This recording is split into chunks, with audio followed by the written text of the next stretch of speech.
एक लड़का अपने घर से इतना परेशान हो गया क्योंकि उसकी माँ मर चुकी थी और जब पिता ने उसकी शादी की और शादी करने के बाद हर किसी की इच्छा होती है कि पत्नी उसके साथ रहे क्योंकि घर में कोई खाना बनाने वाला नहीं था और कारोबार अच्छा था। लेकिन सिर्फ कमी थी, तो क्या कमी थी कि घर में कोई महिला नहीं थी और जिस घर में कोई महिला नहीं होती है उस घर को घर नहीं मकान कहते हैं। और ऐसा ही कुछ इसमें भी होता है, इस घटना में भी ऐसा ही होता है कि एक परिवार में सिर्फ अब 2 ही लोग थे और 2 लोगों में पिता होता है और बेटा होता है, सिर्फ 2 ही लोग रहते हैं। और दोनों में जब बेटे की शादी की जाती है तो शादी होने के बाद पत्नी 6 महीने के बाद जब उस लड़के को छोड़कर चली जाती है तो उसे इतना कष्ट होता है कि वो मेंटली डिस्टर्ब हो जाता है, कुछ भी करता है और कुछ करने लगता है। ऐसी उसकी हालत हो जाती है, दिमाग की हालत उसकी जब ख़राब हो जाती है तो कहीं न कहीं उसके पिता को भी बहुत परेशानी होती है कि अकेला बेटा है, करें तो क्या करें? तो इस घटना में आप बराबर बने रहिएगा। वीडियो अच्छी और लगे तो लाइक और चैनल को सब्सक्राइब कर लें ताकि हमारा हौसला बढ़ता रहे और आशा करते हैं कि आप अपने परिवार, अपने परिजनों के साथ बेहद खुश और मस्त और खुशहाल ज़िंदगी जी रहे होंगे। तो नमस्कार, प्रणाम, मैं अजय कोहली। आज की जो सच्ची घटना मैं आपको सुनाने जा रहा हूँ, ये घटना झारखंड से है। झारखंड का एक ज़िला पड़ता है धनबाद और धनबाद में एक परिवार रहा करता था। इनमें से जिनका नाम होता है गोपाल मरांडी और इनकी पत्नी होती हैं। इनकी पत्नी और इनका एक बेटा होता है जिसका नाम अनुज मरांडी होता है। 3 लोग रहते हैं इस परिवार में। लेकिन तारीख आती है 30 अगस्त 2016। इस दिन इस घर में बहुत बड़ा मातम मनाया जा रहा था। पूरा घर परेशान था, रो रहे थे सभी। जो रिश्तेदार आ रहे थे उनकी भी हालत ख़राब थी क्योंकि इस परिवार में जो गोपाल मरांडी होते हैं उनकी पत्नी का आज देहांत हो गया था और इस घर में बहुत बड़ा शोक था क्योंकि पैसे की कोई कमी नहीं थी। ये गोपाल मरांडी जो होते हैं इनका धनबाद के अंदर बहुत बड़ा काम था, कपड़े के व्यापारी थे और कपड़ा इनका अच्छा कारोबार चल रहा था। बेटा सिर्फ एक ही था जिसका नाम अनुज मरांडी था। ये भी अपनी पढ़ाई कर रहा था और पढ़ाई करते करते इसने जब ग्रेजुएशन किया तो ग्रेजुएशन करने के बाद ये अपने पिता के साथ पिता के काम में हाथ बटाने लगता है और अपने पिता के साथ ही काम करने लगता है। तभी इनके पास का एक रिश्तेदार होता है जो गोपाल होते हैं, गोपाल मरांडी, इनका एक रिश्तेदार होता है ख़ास था। उसने कहा कि एक लड़की है और एक रिश्ता बहुत सुंदर है, अगर तुम्हारी इच्छा हो तो इस लड़के की शादी की चर्चा की जाए, बात की जाए। तो गोपाल मरांडी होते हैं वो भी खुश हो जाते हैं क्योंकि इनकी पत्नी का देहांतवास हो गया था, वो ख़त्म हो चुकी थी। किसी लंबी बीमारी के कारण उनकी मौत हो चुकी थी। अब घर में सिर्फ 2 ही लोग रह जाते हैं जिनमें पिता और बेटा रहते हैं। अब इनकी बात को ये परेशान थे। तब इन्होंने सोचता है कि चलो शादी करते हैं और शादी की बात जब चर्चा होती है तो जो रिश्तेदार था उसने उस परिवार से मिलाया। उस परिवार से जब बात होती है तो बात में साथ-साथ बात चालू हो जाती है।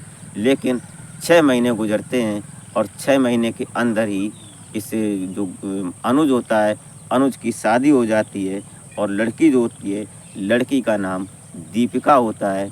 बड़ी सुंदर लड़की थी, परिवार अच्छा था। पीछे से भी जो दीपिका के माता-पिता थे और भी जो लोग थे वो सुंदर थे, सभी मिलनसार लोग थे, सामाजिक लोग थे।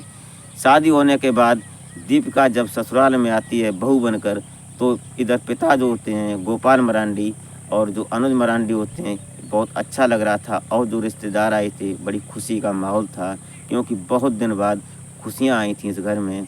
अभी पीछे गम की बात को भुलाकर आगे चलने लगती है बात। वक्त का पहिया आगे धीरे धीरे चल रहा था। तभी समय गुजर जाता है, लगभग 6 महीने गुजर जाते हैं और 6 महीने के बाद जो दीपिका होती है उसे उससे पहले, शादी से पहले वो किसी से प्यार करती थी और उस प्यार को वो भुला नहीं पाई।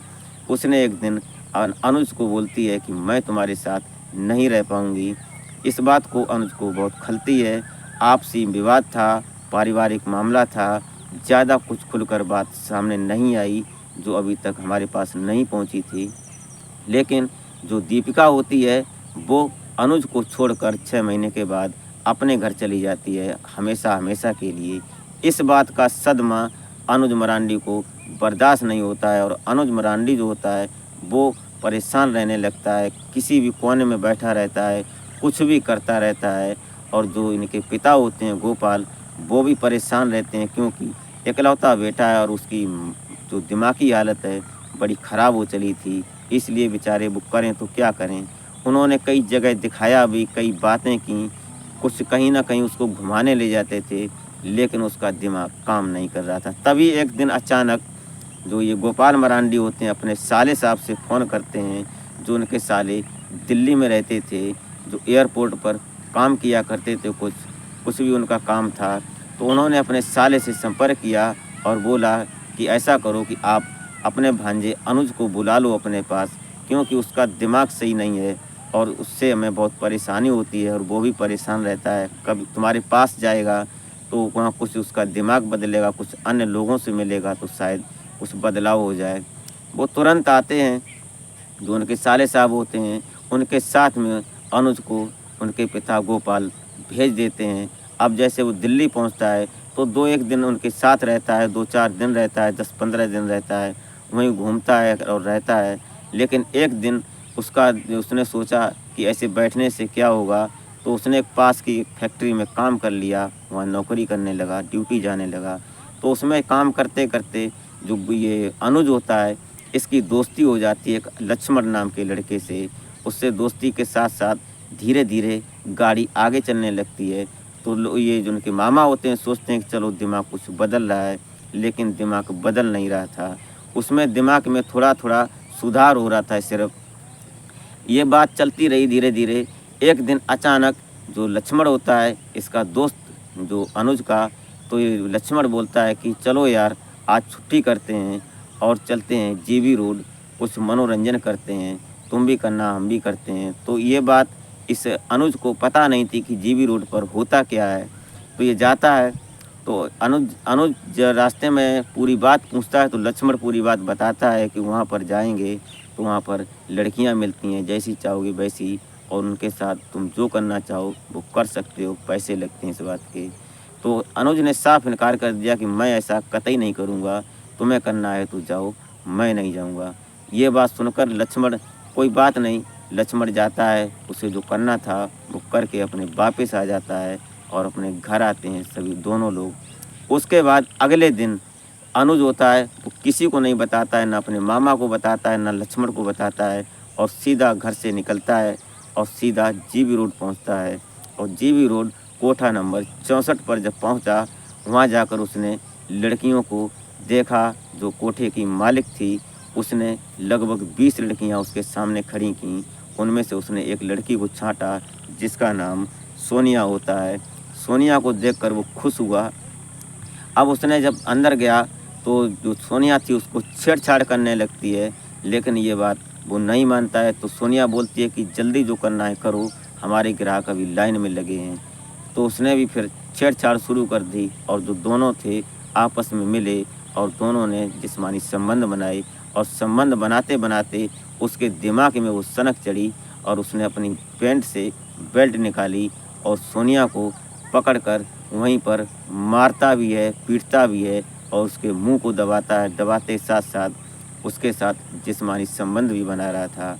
अब ये बात जैसे ही सोनिया वहाँ से निकलती है, चीख मारकर भागती है। अब जैसे ही पता चलता है तो उसको वहाँ के लोग, कोठे वाले, बहुत मारते पीटते हैं अनुज को और वहाँ से भगा देते हैं। तभी ऐसा ही वो आए दिन करने लगा कि आज इस कोठे पर गया, कल उस कोठे पर गया। ऐसे करके उसने 20 कोठे बदल दिए। लेकिन एक दिन वो अचानक पहुंचता है कोठा नंबर 241 पर। वहाँ भी इसने यही हरकत की जो अभी ये 20 कोठे फेल करके आया था, जहाँ पर उसने यही काम किया था। आज 241 कोठे पर जाता है नंबर पर, वहाँ भी इसने ऐसा ही किया।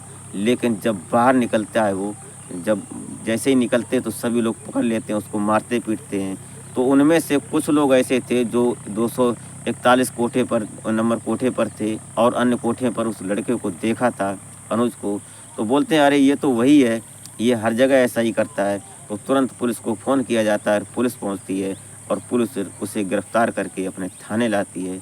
तो पुलिस ने पहले उसकी पूछताछ की, तो पूछताछ में उसने सही सटीक जवाब नहीं दिए, तो पुलिस ने अनुमान लगाया कि शायद इसकी दिमागी हालत ख़राब है, इसलिए ये हरकतें ऐसी करता है।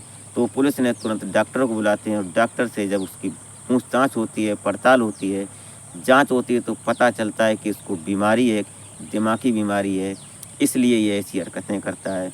तो उसने पुलिस ने जब इससे फ़ोन नंबर पूछा, उसके संपर्क सूत्र लिए, तो मामा का जब नंबर लिया तो मामा तुरंत थाने पहुंचते हैं और वो इसकी ज़मानत कराते हैं। और जो पुलिस वाले होते हैं वो इसको समझाते हैं इनके मामा को कि हो सके तो इसका अभी इलाज कराओ, अभी ये कंट्रोल में आ जाएगा, अभी हाल ही बात है, नहीं तो इसकी ज़िंदगी ख़राब हो जाएगी।